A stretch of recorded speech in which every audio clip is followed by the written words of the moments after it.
Je m'appelle Linda Jackson, donc je suis la directrice de la marque Citroën et je crois que je suis la seule femme qui dirige une société française automobile aujourd'hui.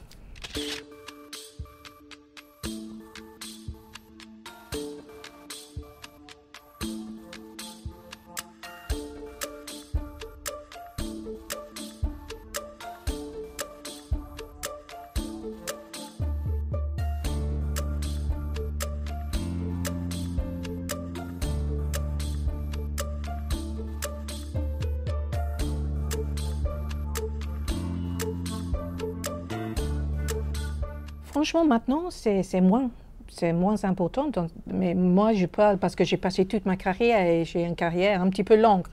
Donc, moi, j'ai vu dans le passé beaucoup de choses. Quand on arrive à une réunion, et il pose la question où est le chef. Et évidemment, moi, je suis le chef.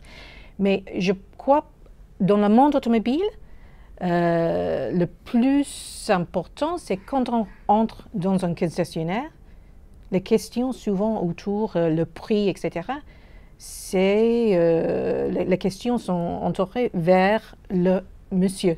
Donc ça, c'est une question. Parce que moi, j'ai fait beaucoup de visites mystères dans la concession, évidemment en Angleterre aussi, en France. Et souvent, c'est comme ça. Vous êtes un couple et souvent, il parle avec la femme sur la couleur, tout ça, les matériaux. Et après, la question de finance, c'est toujours « Ah, monsieur ». Donc ça, c'est un type, ça existe toujours.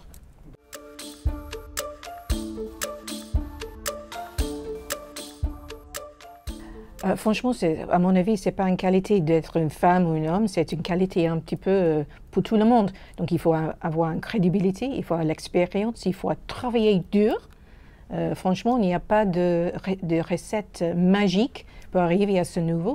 C'est une question de travail, mais aussi c'est une question de gérer une équipe, c'est une question de crédibilité. Mais ça, c'est une question pour les femmes ou aussi pour les hommes.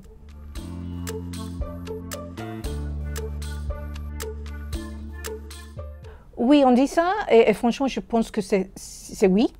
Peut-être les femmes manquent un petit peu de confiance. Et donc, on pense que nous sommes obligés de travailler un petit peu plus. Et franchement, ça, c'est le cas de moi. À mon avis, j'ai travaillé beaucoup, et peut-être trop, mais évidemment, j'ai les résultats maintenant. Donc,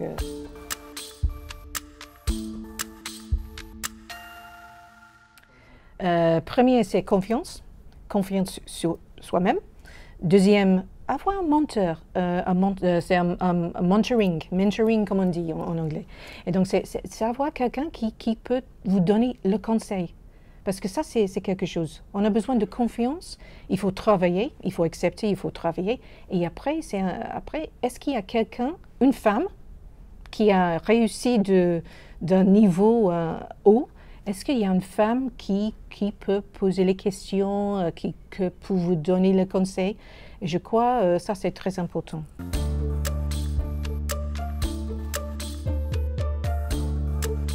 Moi, je crois qu'il y a une richesse sur la mixité. Donc, effectivement, il faut éviter de concentrer sur les réseaux femmes simplement.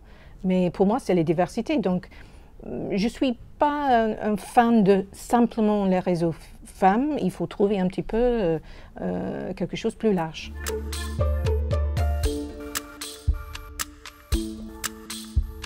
J'ai mis des outils en place, mais c'est pour les femmes et les hommes, parce que j'ai mis des règles pour trouver équilibre entre la vie personnelle et la vie en travail.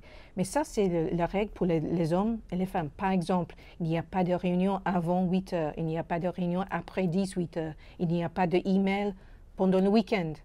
Et donc, oui, évidemment, ça aide les femmes parce que les femmes, il faut trouver cet équilibre entre la famille et le travail, mais aussi ça aide les hommes parce qu'ils ont le même problème.